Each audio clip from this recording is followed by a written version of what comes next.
Yes, please. Circuit Court is now in session. The Honorable Judge Michael A. Flowers presiding. All right, thanks. Be seated, everyone. Good morning.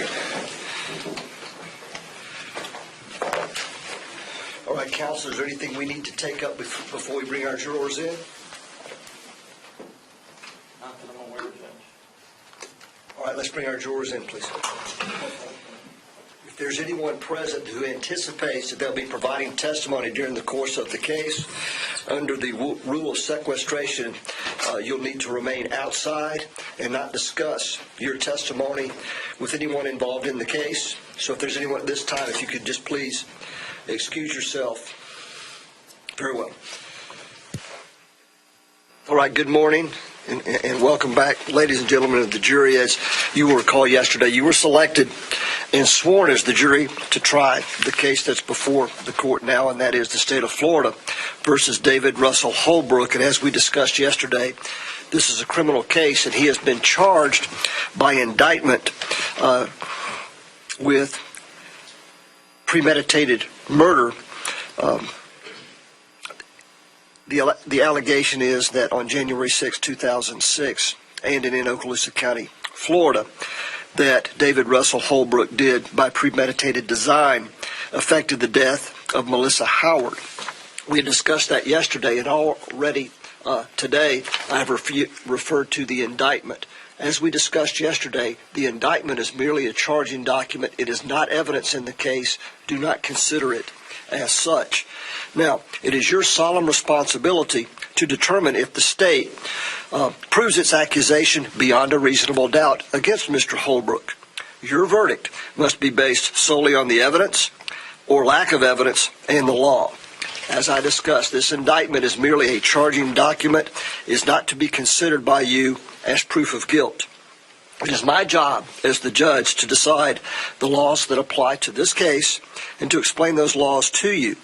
It is your responsibility to decide what the facts of the case may be and to apply the law to those facts. Thus, the province of you as the jury and the province of the court are well defined. They do not overlap. This is one of the fundamental principles of our system of justice. Before going further, I think it would be helpful if you understand how the trial is going to be conducted. At the beginning of the trial, the attorneys have an opportunity, if they wish, to make an opening statement to you. Now, the opening statement gives the attorneys a chance to tell you what the evidence they believe will be presented during the course of the trial. Now, what the attorneys say is not evidence. You are not to consider it as such.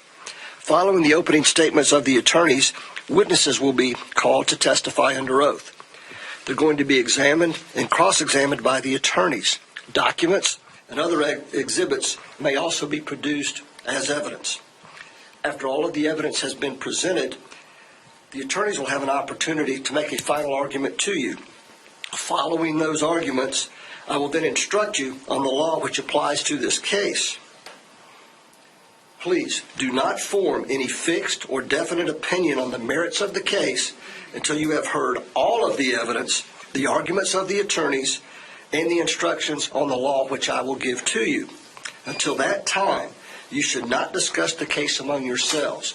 And as we discussed many times yesterday, don't let anyone outside of these proceedings discuss the case with you at all. You're not to do any research of your own. I trust that will not be a problem, but it is a point of emphasis to you. During the recesses, you're going to be able to go about your business, meaning you'll be able to go eat, check on things at home, check with your family, all the things that I believe are important and should not go unattended to during the course of the trial. Of course, during those times, you're not to discuss the facts that you have heard, anything of that nature. I trust that we all understand how important that is, and it will not be a problem. However, if anyone attempts to say anything to you or in your presence about the case, please tell that person you're on the jury trying the case and ask that person to stop. If they persist, leave at once. Immediately report the matter to the bailiff, who will bring it to my attention, and rest assured I will deal with it appropriately. The case must be tried on the evidence presented during the trial in your presence and in the presence of the defendant, the attorneys, and myself. Do not conduct any investigation of your own, as we discussed yesterday. That would include reading the newspaper, if it pertains to this case, watching television, a computer, cell phone, the internet, or any means to obtain information related to this case or the people and places involved in this case. You must not visit places mentioned in the trial, or, for example, use the internet to look at maps or pictures, or to see any place discussed during the course of the trial. Don't discuss this matter with your family members. And that's hard to do, but I trust that will not be a problem. That's the law we anticipate. You're going to follow that law. In every criminal proceeding, a defendant, and we discussed this yesterday, has an absolute right to remain silent, and that's a choice that he has under the Constitution of the United States. It is at no time is it the duty of a defendant to prove his or her innocence.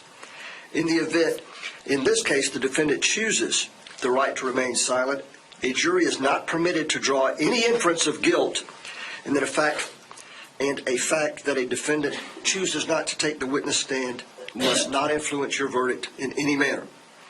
Now, during the course of the trial, there may be objections. The attorneys are trained in the rules of evidence and trial procedure. It is their duty to make all objections that they deem to be appropriate.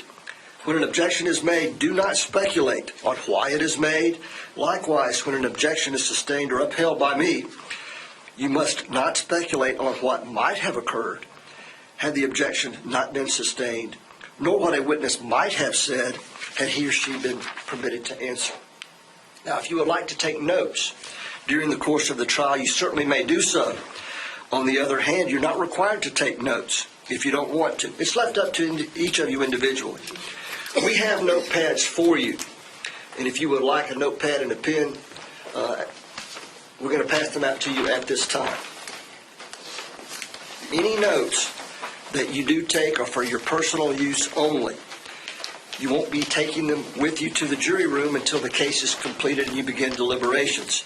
During recesses, the bailiff will take possession of your notes and will return them to you when we reconvene. After you have completed your deliberations, the bailiff will deliver your notes to me. They will then be destroyed. No one will ever read your notes but you.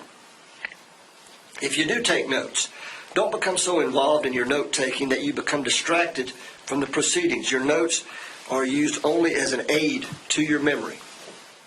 Whether or not you do choose to take notes, rely on your memory of the evidence, and don't be unduly influenced by the notes, for instance, that other jurors may have taken.